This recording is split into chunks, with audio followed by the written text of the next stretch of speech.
नमस्कार, शोभाज kitchen healthy फूडमध्ये खूप खूप मनापासून स्वागत। आता उन्हाळ्याला सुरुवात झालेली आहे आणि बाजारात छानपैकी कैऱ्या मिळायला लागलेल्या आहेत। तर अशा कैरीपासून आपण आंबट गोड चवीची चटपटीत जिभेची चव वाढवणारी अशी कैरीची चटणी बनवणार आहोत। त्यासाठी पहा, इथे मी तोतापुरी कैरी घेतलेली आहे।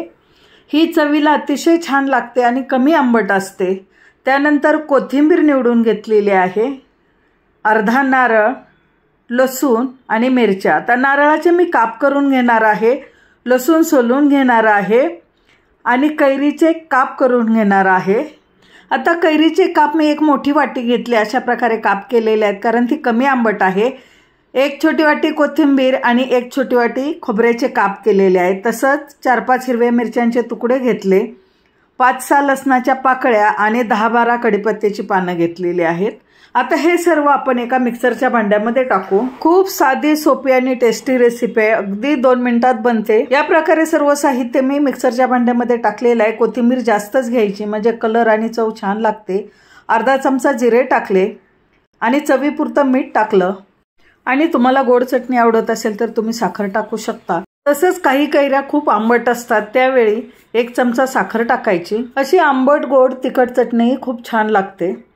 तर थोडंसं पाणी टाकलेलं आहे मिक्सरच्या भांड्यामध्ये आणि झाकण लावून बारीक वाटून घेतलं। तुम्हाला जेवढी पातळ चटणी हवी आहे तेवढं पाणी टाकायचं।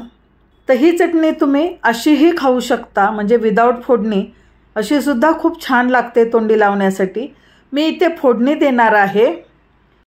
फोडणी पात्रामध्ये 2 मोठे चमचे तेल गरम करून घेतलेलं आहे, मोहरी टाकली, कढीपत्त्याची पानं टाकली, त्यानंतर हिंग अर्धा चमचा आहे तो टाकला आणि अशी कडकडीत चुरचुरीत पक्की फोडणी द्यायची।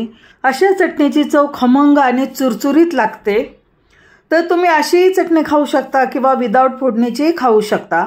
ही चटणी खाल्ल्याने तोंडाची चव येते, शरीरातील उष्णता कमी होते, जेवणाची लज्जत वाढते।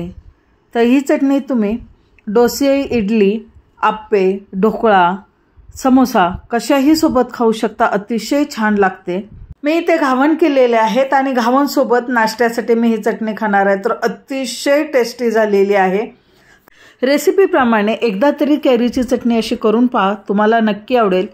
रेसिपी आवडली असेल तर जास्तीत जास्त लोकांना शेअर करा, लाईक करा आणि हो, माझ्या चॅनलवरती नवीन असाल तर सबस्क्राईब जरूर करा। व्हिडिओ पूर्णपणे पाहिल्याबद्दल धन्यवाद। Thanks for watching.